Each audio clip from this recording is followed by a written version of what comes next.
헌재 1차부터 8차까지 무슨 내용들이 나왔고 중요한 내용은 무엇이었는지 흐름 한번 보겠습니다.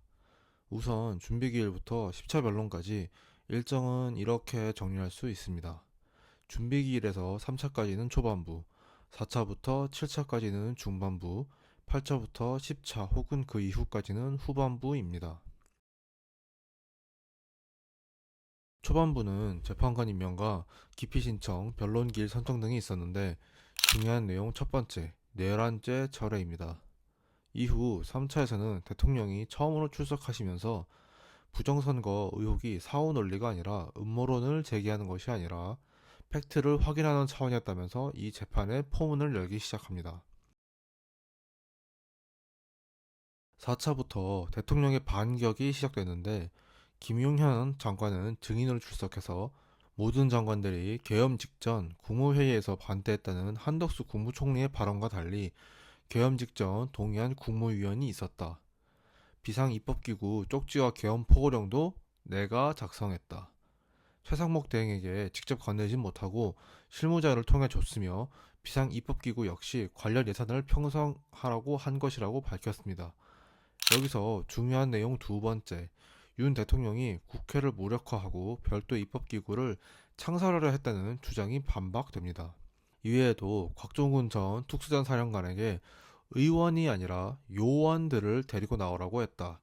국회 봉쇄가 아니라 질서 유지라면서 외곽과 내부를 통제하려면 7, 8천 명은 필요하다고 밝혔는데요. 실제 국회 본청에 투입된 건 약 280명 정도였고, 그리고 체포는 두 가지가 성립되어야 하는데 하나는 혐의가 있어야 하고 하나는 체포기구가 있어야 한다. 그런데 계엄 해제 때까지도 계엄사령부 합동수사본부가 구성되지 않아서 체포가 이뤄지기 힘들며 체포 관련 역시 윤 대통령의 지시 받은 적이 없다고 밝혔습니다. 여기서 중요한 내용 세 번째, 윤 대통령이 체포 지시를 했다는 주장, 국회 봉쇄를 하려 했다는 주장이 반박됩니다.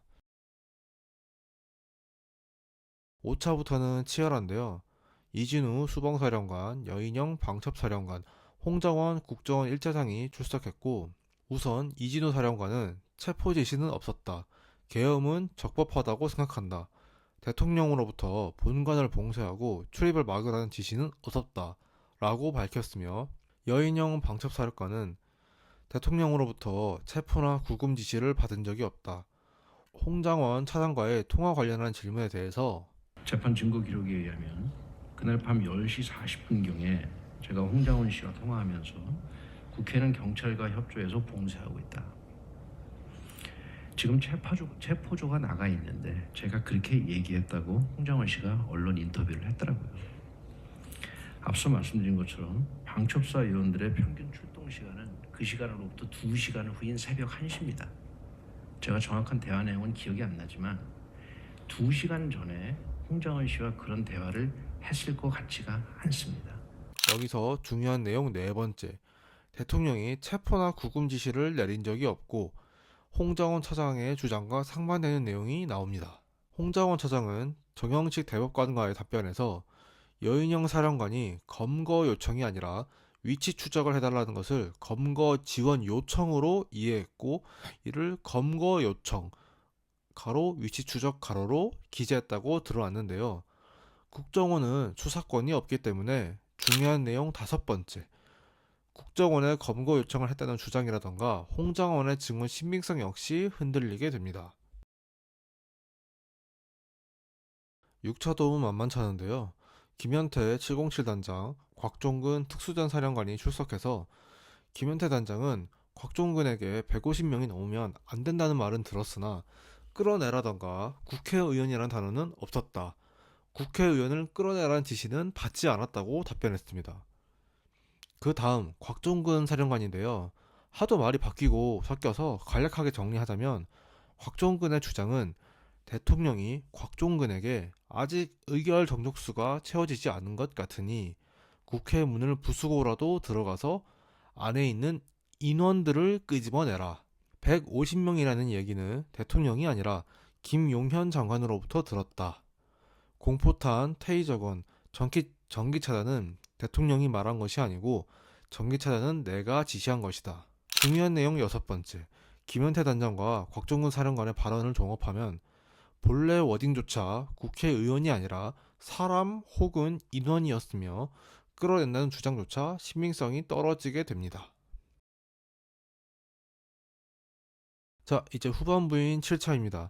7차에서는 이상민 행안부 장관, 백종욱 국정원 3차장이 출석했으며 우선 이상민 장관은 윤 대통령이 본인에게 단전단수 지시가 없었다고 발언했으며 비상계엄이 위법 위헌한 조치라고 생각한 국무위원들이 한 명도 없을 거라고 얘기했습니다.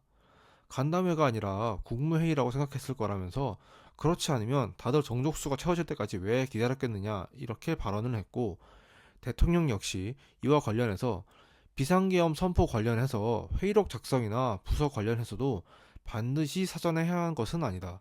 보완을 요하는 국법상 행위에 대해서 사전에 결재를 요하면 실무자가 내용을 알 수 있기 때문에 사후에 전자결재로 할 수 있다고 생각한다고 뜻을 밝혔습니다. 중요한 내용 7번째. 대통령은 단전단수 지시를 한 적이 없고 국무회의 형식이나 절차에 관해서도 정당성이 보여진다. 그리고 이제 계엄의 목표 중 하나였던 선관위 관련해서 백종욱 차장이 진술했는데 첫째, 전체의 5%밖에 못한 건 선관위가 정한 기간이 짧았으며 선관위가 초기에 비협조적이었다. 국정원은 주말에도 하고 싶었고 6시 이후에도 하고 싶었으나 나가라고 그랬다. 점검을 하다가 다시 하게 되면 경고한 내용들을 다시 해야 돼서 많이 못했다고 할 수도 있다. 둘째, 선관위 측에서 얘기하는 것 중에 국정원에 정보를 줬기에 들어올 수 있었다 이렇게 말을 하는데 점검의 편리를 위해서 제공받는 것이지 그것 때문에 취약점이 있거나 없는 게 나타나는 것이 아니다. 테스트 계정 제공이나 자체 보안 시스템을 적용하지 않은 것과 관계없이 외부에서 변경이 가능하다는 게 그 당시 점검된 상황이었다. 선관위가 탐지하는 걸 떠나서 시스템에 보안 취약점이 존재한다는 것을 스스로 인지하지 못했다. 실제 악성 코드는 훨씬 정교하다. 세계적으로 탑10급은 백신 프로그램을 돌려보고 걸리지 않으면 공격에 활용한다. 셋째, 내부망과 외부망이 망분리가 안 되어 있었다. 해커 입장에서는 망이 연결되었다고 볼 수 있다. 인터넷을 통해서 선관위 내부망으로 침투할 수 있는 허점이 존재했다.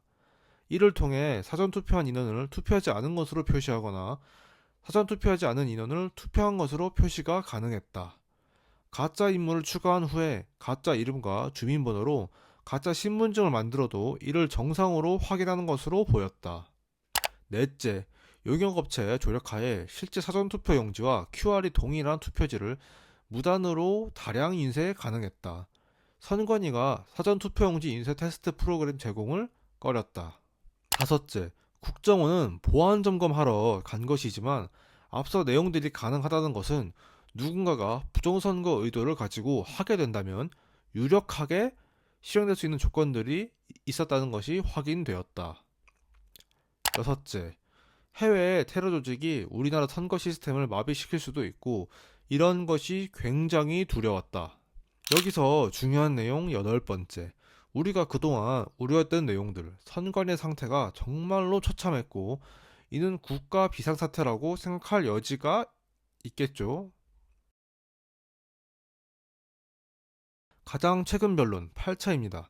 8차에서는 조태용 국정원장, 김봉식 서울경찰청장, 조성현 수방사 1경비단장이 나왔으며 조태용 국정원장은 홍장원이 공토에서 메모를 받아 적었다고 했지만 CCTV를 보니 홍 차장은 사무실에 있었다.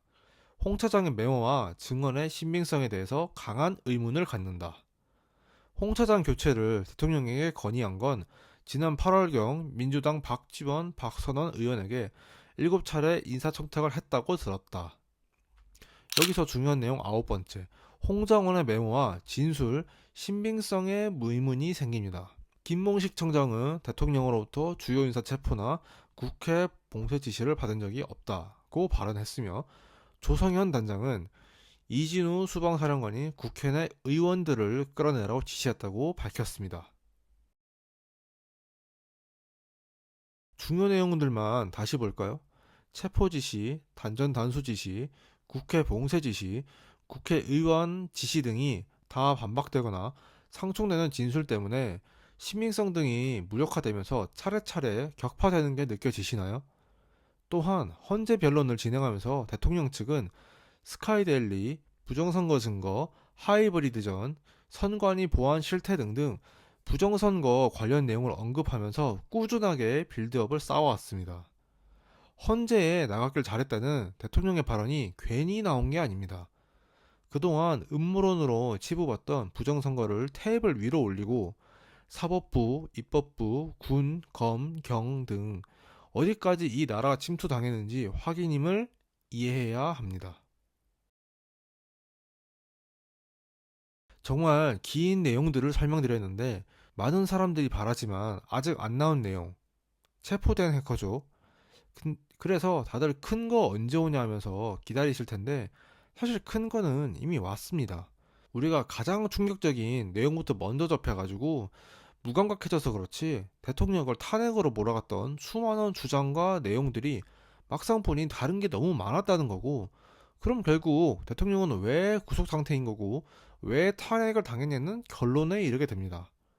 단순히 처음부터 미국과 같이 해커를 공개했으면 일거에 척결도 할 수 없었을 테고 아마 또다시 나라가 위험에 처했을 겁니다. 그런 국민들을 위해서 쉬운 길보다 어려운 길을 택하면서 국민을 일깨우는 계몽령이었다는 점 다들 잊지 마시길 바라면서 오늘 영상 마치겠습니다.